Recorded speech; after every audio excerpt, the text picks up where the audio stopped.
Kalo sot në fiber, falas, pas një kosto shtesë. Përjetohan ultrafiber, internetin me mbulimin më të gjerë në Shqipëri, e shpejtësi deri në 10 gigabit për sekond. Telefono 123 ose vizito çdo dyqan One.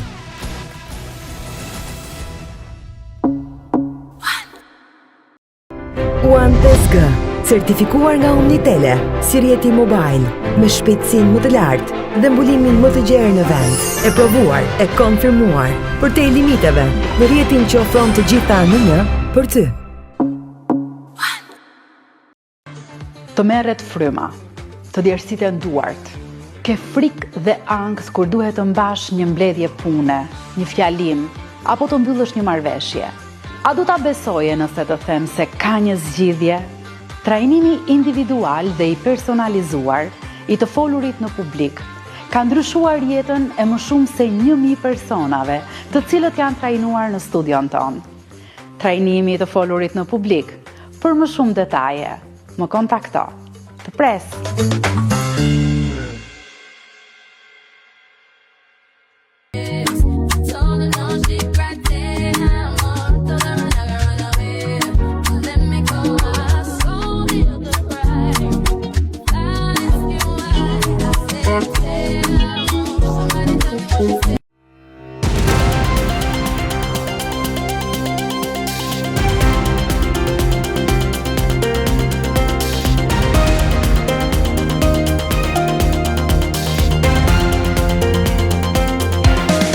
Përshëndetje dhe mirë se erdhët në një tjetër episod të podcast me kampionët. Falenderojmë One Connect Hub dhe Studio Non Voice, të cilët bëjnë të mundë regjistrimet e episodive tona. Fusha teknologjisë është shumë e përhapur në ditët e sotme dhe realisht është kënaqësi që ne të kemi këtu ekspert për të folur se si të rinj duhet vazhdojnë gjatë kësaj fushe, apo edhe për problematikat që hasin të rinj gjatë marrjes së këtij lloji profesioni. Është kënaqësi që me ne sot jetë Angel Rakti. Faleminderit që pranove ftesën dhe jemi ne. Faleminderit Fadil, mendësia imja. Ta fillojmë pak më ndryshe. Kush është Angeli për te profesionit ti? Kjo është pyetje shumë e mirë, dhe pyetje që s'ka një përgjigje të thjeshtë, sepse ne kemi ose bijem shpesh në një grask që fillojmë edhe vetë identifikohemi nga çfarë bëjmë.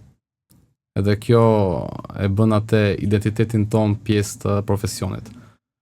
Unë jam një sipërmarrës.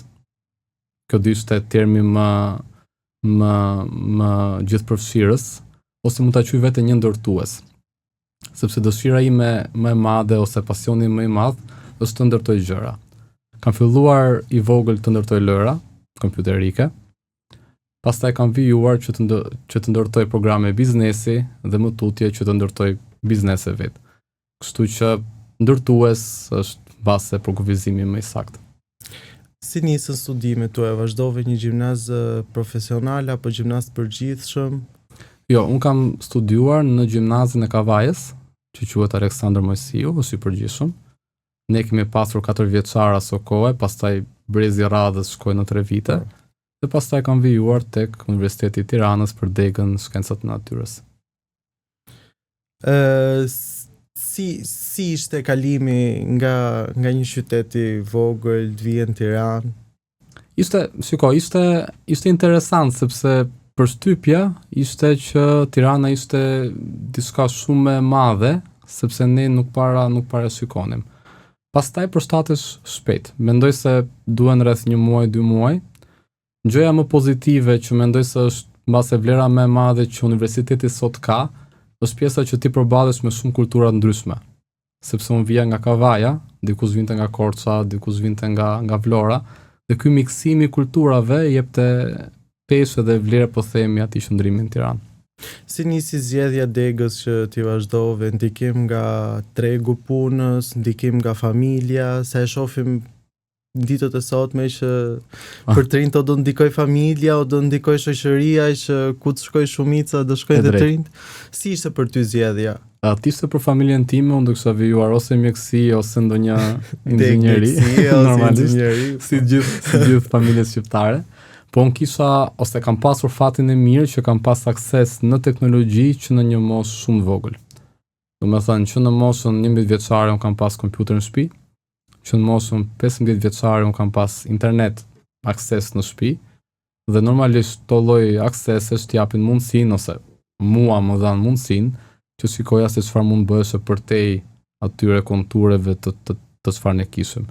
Kështu që jam hasur shumë shpejt me programimin, jam hasur shumë shpejt konkretisht me programimin e lojrave, dhe si një 15 vjeçar të kesh atë mundësinë të bësh lojën që do të luash vetë, ka një farë impakti. Dhe kjo do me thënë ka shtyr pak atë gjën sa që unë e vendosa thash do vjoj për informatikë dhe kjo është rruga. Ke thënë që ke dështuar më shumë herë se sa ke pasur sukses. Cili ka qenë një nga ato dështime që realisht ti e mendon që ka qenë ajo trampolina jote? Nuk mendoj se ka pas një dështim specifik që është sjell si trampolin. Dështimi më i madh që do ta mbaj deri mbase kur të kem sukses, nëse do ta marr prapë atë rrugë, ka qenë fakti që nuk arrita dot që ta fus industrinë e lojrave këtu në Shqipëri. Do me thënë, nuk kam filluar që në 2015-ën, ne kemi qenë ndër të parët që bënim trajnime për zhvillim lojrash në Tiranë, dhe kemi bërë për 4 vite rresht, dhe objektivi ishte që të fusim jo vetëm pjesën e kulturës së zhvillimit lojrave, po edhe të krijonim një shembull, pra të hapnim një studio zhvillimi lojrash këtu. Dhe kam pasur 2, 3, 4 tentativa, disa pak më suksesshme se tjera, por gjitha të dështuara në fund. Kështu që ky është më i madhi dhe mbase dështimi që më ka mësuar më shumë. A ke tentuar sërish për këtë pjesën e lojrave? Hera e fundit ka qenë viti 2022, ku kemi provuar sërish të bëjmë një studio, kemi filluar me një produkt, me një lojë, e kemi çuar në një fazë saktuar, dhe pastaj studio nuk arriti dot që të vetë financohesh edhe të gjente financim. Ky është problemi, do me thënë që nuk ka vazhduar, është kjo pjesa e financimit. Po, në këtë rast ishte financimi, po në fakt problemi është pak më i gjerë, sepse ne si treg kemi mungesë theksuar të kapaciteteve bazë. Që do të thotë, ne edhe nëse i kemi kapacitetet teknike për ndërtuar produktin, ne nuk dimë se si ta çojmë treg, ne nuk dimë se si ta marketojmë, dhe ja nëse ne arrim ta bëjmë këtë gjë, ne as nuk dimë se si të mbajmë përdoruesit të rikthehen tek loja jonë, se s'kemi eksperiencë. Ndryshe nga tregje për shembull si Finlanda, ku në Helsinki është kryeqyteti i zhvillimit lojrave në botë. Do të thënë në Helsinki ka aq shumë njohuri, ka aq shumë know-how, një kompani e re e cila është e financuar, arrin gjej talente dhe njohuri që të mund të indikojnë edhe mund ta çojnë produktin e tyre në treg.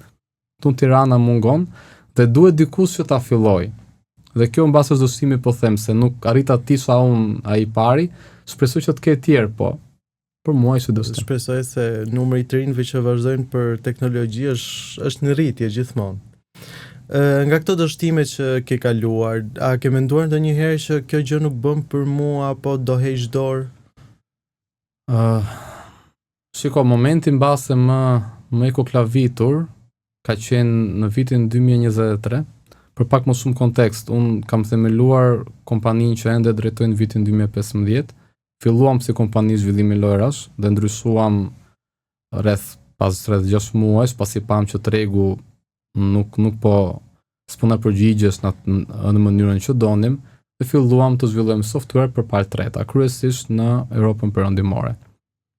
Edhe 2023 ishte një vit goxha i kuklavitur për ne, jo vetëm për ne, po gjithë industrinë që ku ne jemi, sepse kemi parë një mungesë kërkese, kemi parë një kontrata që iknin, kemi pasur domethënë goxha impakt tregu, se tregu pati luhatjen post pandemisë dhe sa po filloi lufta Rusi-Ukrainë. Dhe ka qenë një moment që unë e pas veten në pasqyrë, sepse bëhet fjalë që ti ke 8 vite, 9 vite që bën po atë punë. Edhe pyetja është, okay, a dua unë ta bëj po këtë punë dhe nëse po me cilat kushte? Dhe kjo është një diskutim që ti e ke me veten, nuk ose e bën me dikë tjetër, dhe ato përgjigje duhet t'i nxjerrësh pak edhe nga vetja jote. Kështu që unë qesh javë mendoj që për 2-3 javë mora me 2 javë pushime, të nxjerra këto përgjigje dhe thoja okay, dua ta vazhdoj, por nëse bëjmë 1 2 3 4 5 gjëra, fola me partnerin se kam edhe një partner, dakordsuam në atë që kishte kuptim për 2 palët, edhe kemi ecur dhe nga i moment kemi vijuar rritjen të vazhduar. Nëse nuk do ishe për këtë fushë që ti ke vazhduar, ku e shije veten? Në çfarë lloj dege tjetër? Përveç teknologjisë, teknologjia ka shumë dega që mund të vazhdosh. Shiko, un kam ndryshuar nga teknologjia shumë herët, sepse un s'kam punuar në profesionin e programuesit, që është ajo që dega ime më nxjerr. Kam punuar 1 vit e gjysmë, mbase 2 vite. Që do thot, unë 23 vjeç kam hyrë në punën time të parë 20 vjeç. Dhe kam punuar on and off, do me thënë, vajtje ardhje në punë të ndryshme për rreth 1 vit e gjysmë.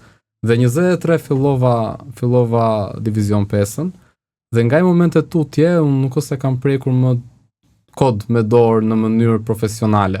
Kam qenë thjesht në kontekstin e drejtimit, në kontekstin e menaxhimit, kështu që mendoj se do isha po ky që jam. Thjesht do isha në industrinë e teknologjisë, do isha diku tjetër. Po për sipërmarrje. Do të thënë ai kreu kompanisë. Po, shiko, sipërmarrja nuk është shumë profesion se sa është qasje. Do të thënë, është qasje që ti e merr gjën për me zgjidhur një problem. E problemi mund të jetë një problem social, mund të jetë një problem tregu, mund të jetë një problem shoqëror. Ti e merr problemin dhe mundohesh ta zgjidhësh në formën më të mirë të mundshme. Për që një javë të zgjidhësh problemin për një kohë gjatë, ti ke nevojë që të kesh të ardhura ekonomike, sepse do jetosh. Ndryshe s'ja del dot. Në rastin ton, çfarë ne zgjidhim me divizion 5-ën, ose ne jemi ura lidhse e shumë profesionistëve, mbi 40 profesionistëve këtu në Tiranë, me kompani shumë të shquara jashtë.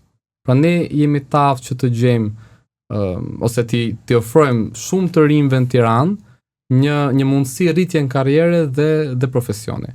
Kështu që ky është një problem që mendoj se ne e kemi në Shqipëri dhe që ne ofrojmë një zgjidhje. Normalisht zgjidhja ka dhe një impakt ekonomik, sepse përndryshe cili do ishte ai shtysa për ne që të ishim të aftë ta bëjmë. Kështu që këtë e bën biznesin një mënyrë shëndetshme për me zgjidhur një problem. Por mund ta bësh edhe me një NGO, mund ta bësh edhe në formë pavarur, rëndësi ka zgjidhjen probleme, kështu që mendoj se këtë do bëja. Shumë të rinj duan të largohen nga Shqipëria dhe ti siç e përmendë vetë që krijon mundësi që ato të qëndrojnë dhe të kenë mundësi të punojnë me kushtet si mund punohet jashtë. Si lind kjo? Lind nga që ti ke hasur këto nga një eksperiencë personale jote që ti ke hasur këto probleme këtu? Mund ta themi edhe kështu, sepse puna ime e parë ishte në këmbëstrimin tim, flasim para 13-14 vitesh, ishte shumë e nënpaguar. Por nuk ishte kjo shtysa, është më shumë formim që të vjen rrugës dhe është më shumë ku të çon tregu. Kështu që ne u gjendëm pas një farë kohe shumë të aftë në punën që bënim. Pra të ishim të aftë që të gjenim këto kompanitë që kishin këto nevojën, dhe të ishim të aftë të gjenim njerëzit e dur për nevojën e këtyre kompanive. Dhe duke u bërë të mirë ne në këtë punë, atëherë ka kuptim që ta bëjmë këtë gjë sa më shumë. Dhe kjo të çon në një impakt konkret.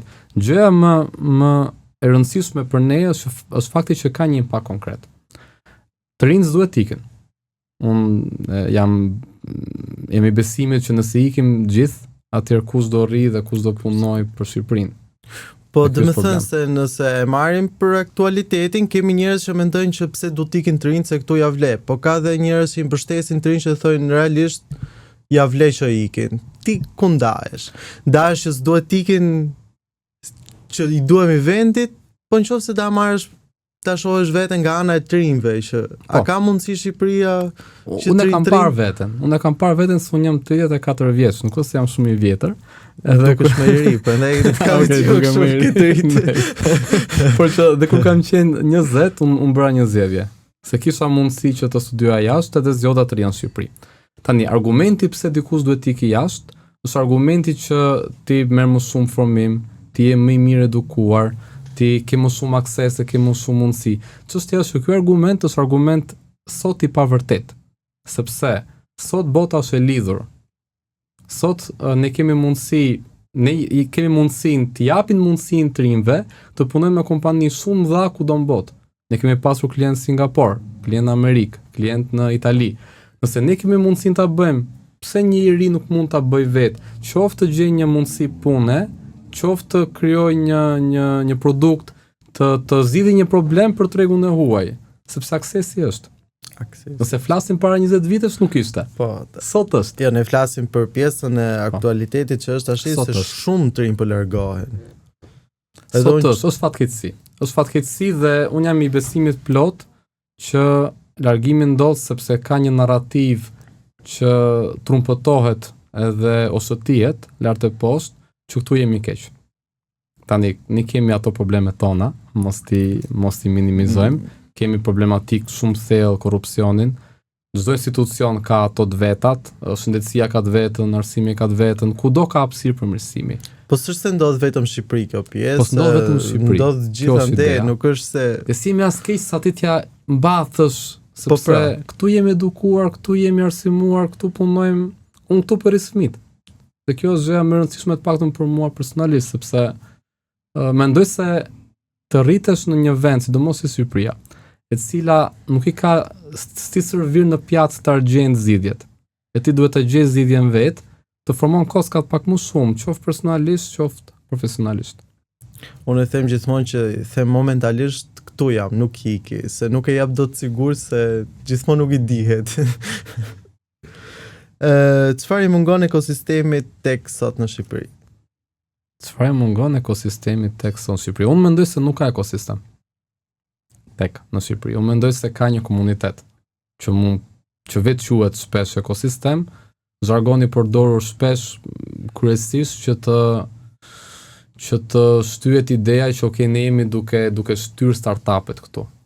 Problemi është që ne kemi problematika themeltare pse startupet nuk mund të jenë. Kemi mungesë të kësuar në financim, dhe kjo jo sepse investitorët s'duan të investojnë këtu, por sepse ka rrezik qoftë fiskal, qoftë ligjor.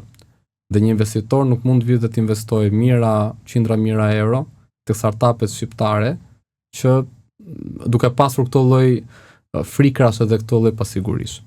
Kjo është një aspekt. E dyta, kultura jon është pak kulturë që nuk e kemi shumë qef atë punën e stërgjatur për një kohë gjatë, dhe që ti t'jesh javë të ndërtosh një startup teknologjik, ti duhet marrësh parasysh që do punosh 12 orë në ditë, 12 deri në 16 orë në ditë për javë 4-5 vite të mira. Se ndryshe se bën dot. Se do konkurosh me kë? Do konkurosh jashtë Shqipërisë. Po edhe brenda Shqipërisë është vështirë, sepse nëse ti do ndryshosh një industri e cila bëhet në një farë mënyre, edhe ti do ta digitalizosh, edhe do të inovosh, të duhet që të gjesh mënyrën e do të punosh shumë që të kuptosh se si ta bësh. Dhe kjo kulturë nuk është ende. Kështu që sipërmarrësit se kanë kulturën e punës për një kohë gjatë. Investitorët nuk duan të investojnë, por pasojë nuk mund të ketë ekosistem. Është në rregull presi, domethënë. Cilat janë ato pika kryesore që pak a shumë duhet të ketë një startup që të jetë i suksesshëm këtu në Shqipëri? Sipërmarrësit duhet të jenë të duruar, duhet të jenë këmbgulës dhe duhet të kenë durim, duhet të kenë besim për çfarë janë duke bërë. Sepse dhe e fundit mbase që është gjëja më e rëndësishme, është duhet ta duan zgjidhjen që janë duke dhënë. Ose më saktë, duhet të duan të zgjidhin problemin që janë duke zgjidhur.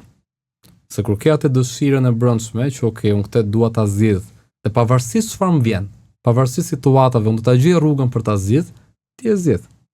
Është kjo aftësia sipërmarrësit. Nuk është as aftësi, është më shumë janë trajta njerëzore, nuk është aftësia sipërmarrësit, se sipërmarrësi bëhet, nuk lind. Po pra, është ajo e personit, so mendoj që janë ca aftësi që i ka vetë personi që i vi natyrshëm për të bërë gjërat që ai do. Kjo është gjëja më e rëndësishme. Pastaj ka shumë gjëra tjera që ne mund t'i prekim edhe mund t'i bëjmë. Një gjë tjetër e rëndësishme është vedia. Vedia që ti sot mund bësh një produkt edhe ta lancosh online, sot produktin mund ta zhvillosh me AI, me 20 euro ti e bën atë produktin që përpara bënte 20.000 euro. Dhe justifikimi s'kam lek bie pak. Dhe vedia që ky produkt mund konkurrojë jashtë, sepse askujt si intereson nga jeti. Ai është shqiptar, ai është gjerman, ai e zgjidh problemin. Ai e zgjidh problemin. A më zgjidh problemin tim? Do paguaj. Nuk zgjidh problemin tim, s'e paguaj. S'më intereson fare nga jeti apo nga është produkti. A jemi ne gati si vend për inteligjencën artificiale dhe teknologjitë e reja? Si do me thënë e shohim që përdoret shumë, po a e përdorim sakt aty ku duhet apo jo? Atëherë kjo duhet parë në disa prizma. Nëse flasim në nivel institucional, unë mendoj që jo. Sepse për mendimin tim, institucionet tona kanë nevojë që të inkorporojnë në radh parë një llogaridhënie brenda institucioneve që të sigurohet që puna që bëhet është punë e mirë. Dhe AI nuk mund të inkorporojë llogaridhënie. Kjo duhet të jetë nga proceset e brendshme qeveritare. Nëse flasim për diellën, ky është mendimi im, edhe pse jam i thelluar dhe nuk di se si është implementuar. Nëse flasim për shoqërinë, unë mendoj se duhet të jemi gati dhe duhet ta përdorim sa më shumë. Sepse është ardhmja dhe nëse se përdorim mbetemi mbrapa. A mendon se është kërcënim apo mundësi për të rinj? Ti pak a shumë anove nga mundësia, po janë të dyja. Përjashton Janë të dyja. Varet nga mënyra se si e shikon. Si puna e sajt, a shikon gotën gjysmë plot apo gjysmë bosh? Domethënë, nëse këndvështrimi jot është që okay, unë dua të bëj një punë përgjithshme dhe unë dua të ses ato orët e mia. Duke bërë atë punën që mund ta bëj unë dhe mund ta bëjnë 1700 tjerë kudo. Atëherë për ty është rrezik. Sepse atë punë mund ta bëj AI më mirë, më lirë. Nëse ti do që të gjesh, që të zgjidhësh një problem, se prapa aty është ideja, ose të ofrosh vlerë aty ku ti në profesionin tënd dhe e ndryshon mendsinë nga unë dua që të punoj një punë, të punoj 2-3 orë dhe të ofroj diçka, dhe ta kthesh në unë dua të shtoj vlerë, zgjidh një problem edhe ti jemi dobishëm, atëherë AI është vlerë, është mundësi. Si lindi Division 5? Division 5 lindi nga ideja ime ose nga një fiksimi imi që kur isha 16 vjeç, që kisha parë një lojë diku online e cila nuk ishte shumë e bukur, nuk ishte shumë wow, po themi, por që arrinte të gjeneronte të ardhura. Edhe unë që aty e ndava, thash okay, unë thash do hap thash një biznes thash edhe do. Pra e kisha atë rrugën deri diku të qartë. Normalisht plani, si do që ti mund ta bësh, të ndryshon. Edhe Division 5 sot, me qa unë nis, flasim sot e 11 vite, se u bën 11 vite, është shumë ndryshe. Kështu që nisi me marrjen në një zyre me qera, ishte fundi i vitit të dytë, u masrin e lash aty, kisha një provim për dhënë edhe nuk hyra, për ta marrë, për ta mbyllur. Thjesht thash nuk merrem mend, nuk do më duhet kurrë, kështu që e lash. Edhe pse i pata bër, pothuajse çdo gjë për ta mbyllur masrin shkencor. Mora një ambient me qara, kisha një projekt, mora një projekt tjetër edhe aty avash arritëm që ta ngrim. Çfarë bën ndryshe nga një kompani tipike software-i? Ne nuk jemi një kompani software-i, kjo është paktën e para, ne jemi një kompani specializuar rekrutimi. Ne kemi lindur si kompani lojrash, kemi bërë një pivotin e parë në kompani software-i, dhe pivotin e dytë, ose ndryshimin e fokusit të dytë në kompani rekrutimit të specializuar në software. Pra ne ndihmojmë kompanit të huaja kryesisht në Europën perëndimore që të ndërtojnë skuadra zhvillimi që punojnë tek Division 5, por që janë të ndërfaqësuara drejt për këto kompanit. Kështu që prandaj dhe ne kemi atë impaktin në punësim edhe në ndërlidhjen, sepse jemi një kompani, si një agjenci rekrutimi që të çojmë thjesht kandidat, por ne ofrojmë komplet infrastrukturën. Pra zyrën, çdo gjë dhe ja bëjmë të mundur qoftë kompanisë që të ketë garancinë e nevojshme, qoftë skuadrës që të ketë mundësinë për bërë një punë sa më të mirë. Ndryshe nga të tjerët, është që ne jemi shumë të specializuar në këtë gjë. Ne kemi një akses shumë gjerë në treg, kemi një databazë me mbi 3000 kandidat programimi, që janë gjithë profesionistë, shpresoj të jenë në Tiranë, një pjesë e mirë, po një pjesë edhe ka ikur. Kemi akses në treg, goxha të madh, jemi të fokusuar kryesisht tregun italian dhe tregun gjerman, po ndër vite kemi pas klient pothuajse kudo. Dhe duke qenë shumë specializuar në këtë gjë, në këtë ndërlidhje, ku shumë kompani tjera e bëjnë edhe këtë, por nuk është fokusi i tyre, na jep një avantazh pak më shumë, sepse çdo procesi joni është shumë streamlined dhe shumë i përmirësuar për dhënë një shërbim sa më të mirë. Gjatë momentit të ndryshimit, se ti the nuk është siç e nisa në fillim, çfarë pe që mungonte që doje ta sillje me Division 5? Atëherë puna ime e parë, kam punuar si një zhvillues software-i, kam qenë 20 vjeç dhe aty procesi menaxhimit mua nuk më pëlqeu. Mendova se ishte inefikas, mendova se mund përmirësoheshe edhe kisha kisha budallallikun për menduar që unë mund ta ndryshoja. Nuk ishte e vërtet, sepse të bësh një sistem një proces menaxhimi software-i, zhvillimi software-it mirë është shumë e vështirë. Edhe ishte shumë e vështirë nga që unë e mendoja. Këtë doja unë zgjidhja. Dhe në fakt deri diku arritëm që të përmirësonim edhe kryejm një proces të shëndetshëm. Pastaj ndryshuam sepse kjo gjëja ishte më nevojshme, ishte më e kërkuar dhe prandaj ndryshuam fokus. Si e përzgjedh ti një talent apo një profesionist që do të punojë me ty? Okej, kur bëhet fjalë për njerëz që të punojnë për Division 5, se ne bëjmë rekrutim qoftë për veten tonë, qoftë për klientët tanë. Kur bëhet fjalë për brenda Division 5, unë shoh qasjen që personi ka. Shoh patjetër eksperiencën, po jo eksperiencën të tipit çka ke studiuar, po çfarë ke bër, sepse nëse ti më tregon çfarë ke bër dhe mundësisht nëse këtë gjë e ke bër gjatë punës apo je marr pak edhe vet, më tregon pak më shumë se sa çfarë ti din. Po më tregon çfarë ti don.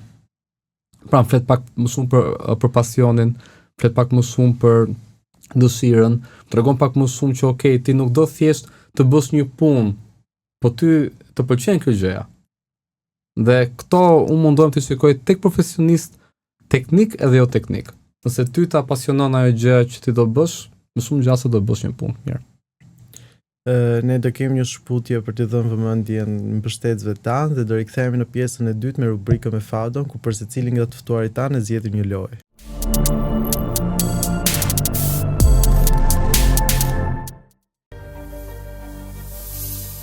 Kalo sot në fiber, falas, pas një kosto shtesë.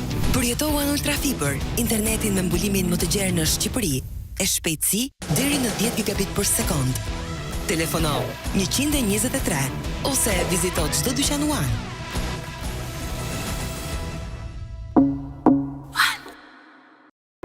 One 5G, certifikuar nga Omnitele, si rjeti mobile, me shpejtësinë më të lartë dhe mbulimin më të gjerë në vend. E provuar, e konfirmuar, për te limiteve, në rjetin që ofron të gjitha në një për ty. Të merret fryma, të djersitë duart, ke frikë dhe ankth kur duhet të mbash një mbledhje pune, një fjalim, apo të mbyllësh një marrëveshje. A du ta besoje nëse të them se ka një zgjidhje? Trajnimi individual dhe i personalizuar i të folurit në publik ka ndryshuar jetën e më shumë se 1000 personave, të cilët janë trajnuar në studion tonë. Trajnimi i të folurit në publik, për më shumë detaje, më kontakto. Të pres.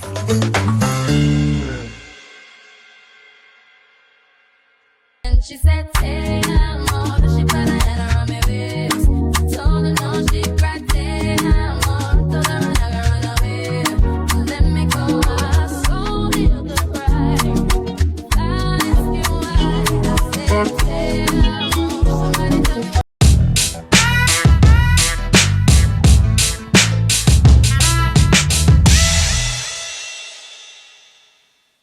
Rikthehemi pjesën e dytë në rubrikën me Fadon, ku loja për Angelin sot normalisht ka të bëjë me situata dhe zgjidhjen e situatave. Mendoj se është lojë që të përshtatet më mirë.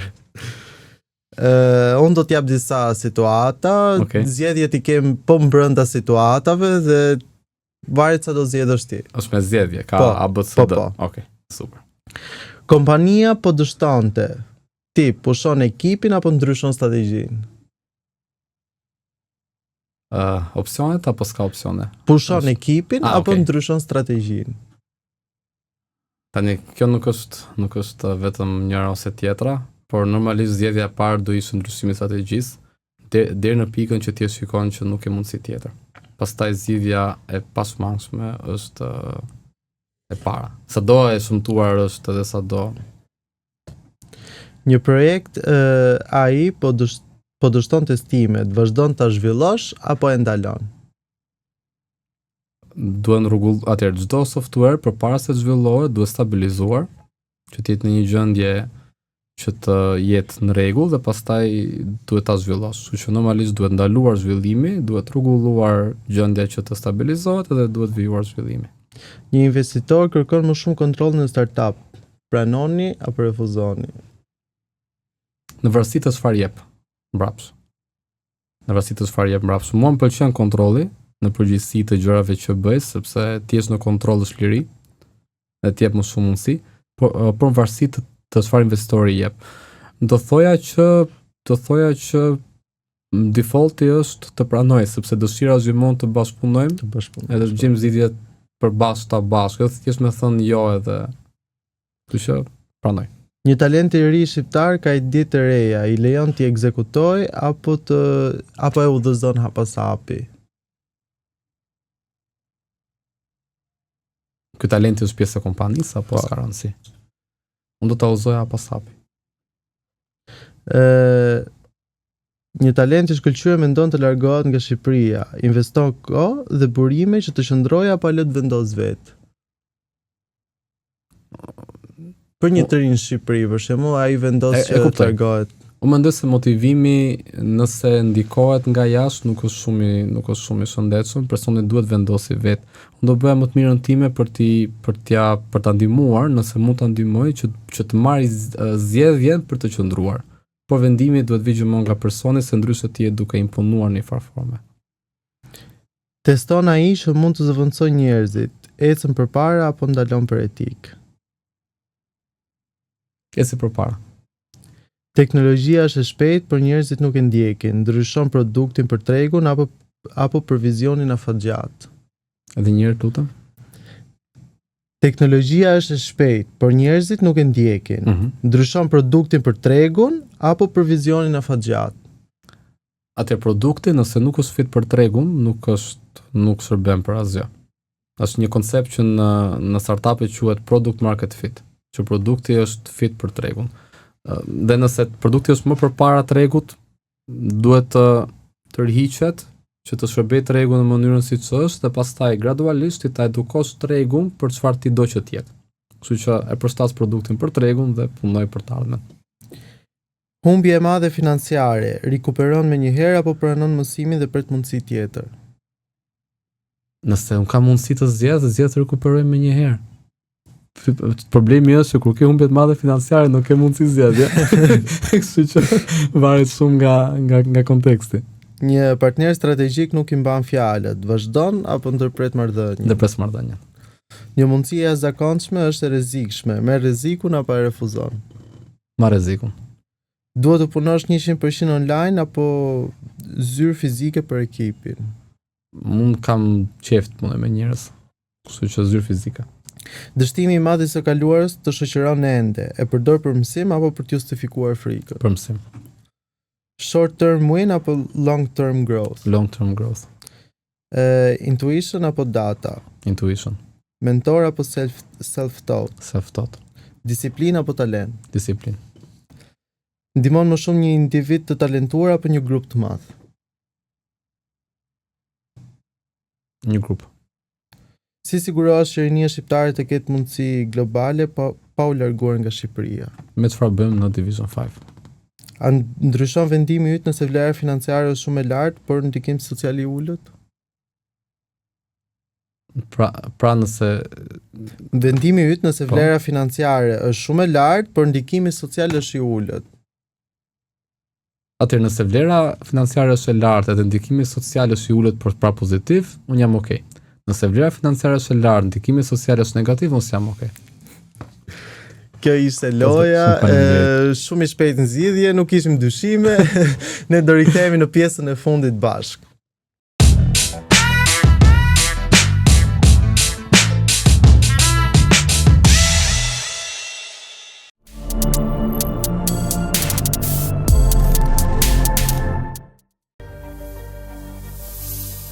Kalo sot në fiber, falas, pas një kosto shtesë. Përjetohu në Ultra Fiber, internetin me mbulimin më të gjerë në Shqipëri, e shpejtësi deri në 10 gigabit për sekond. Telefono 123 ose vizito çdo dyqanuar.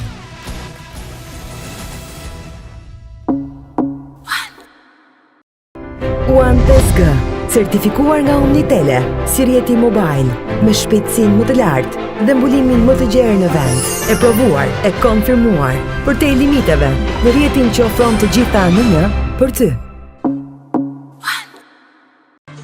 Të merret fryma, të djersiten duart, ke frikë dhe angst kur duhet të mbash një mbledhje pune, një fjalim, apo të mbyllësh një marrëveshje. A do ta besoje nëse të them se ka një zgjidhje? Trajnimi individual dhe i personalizuar i të folurit në publik ka ndryshuar jetën e më shumë se 1000 personave, të cilët janë trajnuar në studion ton.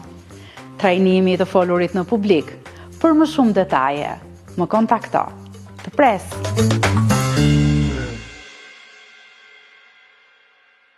And she said, say no more, but she put her head around my waist. Told her no, she cried, say no more. Told her I'm not gonna run away. Let me go, I saw the cry. I asked you why. I said, say no more. Somebody tell me what you say.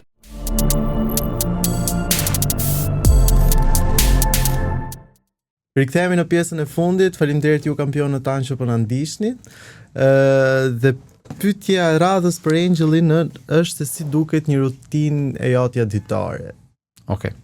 Zgjohem mëngjes, bëhem gati, ikim punë, ike goxha herët unë zgjohem nga ora 6 në përgjithësi, kështu që nga momenti që zgjohem te momenti që bëhem gati lexoj, përgjithësi, është një orë kohë që e shfrytëzoj. Ikin punë, në punë, gjëja parë që bëjmë një mbledhje ditore, përpara pa ku jemi, përpara ato gjërat gjatë ditës që duhet i qasim, sinkronizojmë skuadrën e menaxhimit. Dhe pastaj merrem me një mori gjërash, që nga pjesa e shitjeve, unë jam personi që bën shitjet në kompani, që nga pjesa e koordinimit rekrutimit kur duhet, te pjesa e projekteve të brendshme që ne zhvillojmë, se ne bëjmë rekrutim, por kemi edhe një departament që bën zhvillim software-i. Që te pjesa e menaxhimit me të komunikimit me klientët, të marrëdhënies me klientëve, pra gjithë këto gjërat janë një mori gjërash që janë të ndryshme çdo ditë, nuk ose një ditë i ngjan një ditë tjetër, varet çfarë delet dhe varet. Po është ditat në punë tikën. Po, dita më shkon 8 orë në punë. A është e vështirë të jesh founder në Shqipëri? Po, mendoj se është e vështirë të jesh founder kudo. Nëse është më vështirë të jesh founder në Shqipëri se në vende të tjera, mendoj se ka një faktor vështirësie pak më të lartë duke pas parasysh problematikat infrastrukturore dhe institucionale që ne kemi. Por nuk është aq e vështirë sa bëhet. A ndihesh ndonjëherë i vetmuar gjatë këtij rrugtimi? Po, rrugtimin përgjithësi, kur ti bën jo vetëm në rrugtimin tim ose në rrugtimin e sipërmarrjes, por kur ti bën një punë ose diçka që e bën vetëm ti dhe të tjerët përgjithsisht të kuptojnë, ti do jesh i vetmuar patjetër, sepse do kesh vështirë komunikosh me të tjerët edhe ata të kuptojnë se çfarë ti bën. Kështu që normalisht sa më shumë të bësh gjëra që të tjerët nuk i bëjnë, aq më i vetmuar do jesh. Cila është ajo gjë që të frikson më shumë sot? Unë nuk kam frikë nga asgjë, vetëm nga Zoti, kështu që nuk mund të them që ka. Mund të them e vetmja gjë që mund të më friksoj janë gjëra që mund të jenë lidhje me fëmijët e mi dhe në lidhje me gjëra që unë s'mund t'i kontrolloj. Po thash, çdo gjë janë lidhje me Zotin, kështu që nuk. Nëse do të humbisje gjithçka sot, a do nisje sërish po në Shqipëri? Po, pa diskutim. Çfarë mesazhi do jepet të rinjve që ndjen bllokuar? Domethënë nuk din. Bëj një hap mbrapa. Bëj një hap mbrapa edhe mundo ta shiko situatën nga larg. Në përgjithësi është një koncept që ne quajmë tunnel vision ose vizioni i tunelit, ku ti hyn në një tunel e nuk shet dot lart poshtë majtas djathtas. Zgjidhja është të largohesh, ta shikosh nga larg.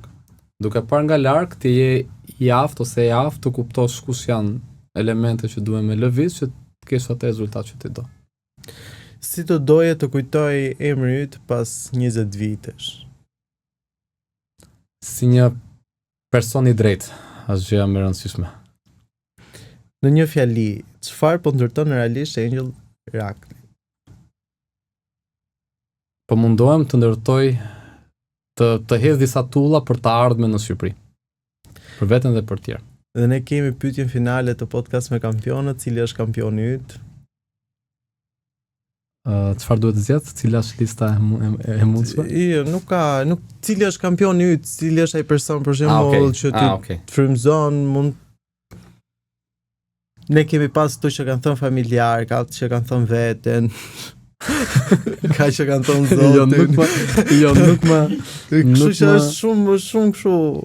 Nuk më frymëzon vetja, ka disa figura gjatë historisë që mbartin një koncept që quhet leadershipi shërbyes ose servant leadership.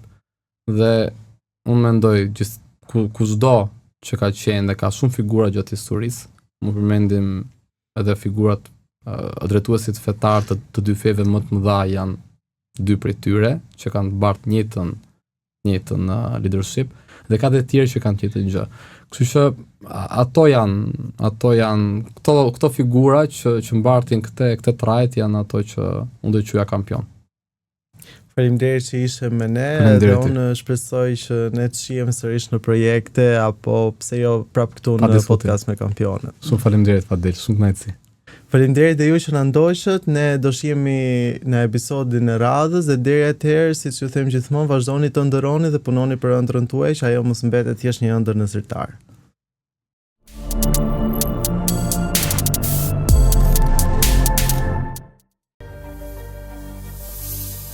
Kalo sot në fiber, falas, pas një kost të shtesë. Përjetohu Ultra Fiber, internetin me mbulimin më të gjerë në Shqipëri, e shpejtësi deri në 10 gigabit për sekond. Telefono 123 ose vizito çdo dyqan One.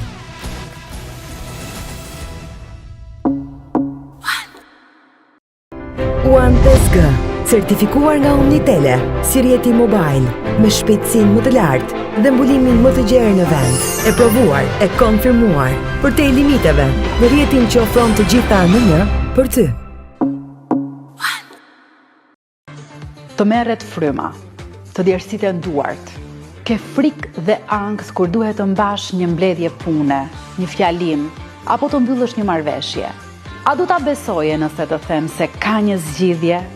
Trajnimi individual dhe i personalizuar i të folurit në publik ka ndryshuar jetën e më shumë se 1000 personave, të cilët janë trajnuar në studion ton. Trajnimi i të folurit në publik, për më shumë detaje, më kontakto. Të pres.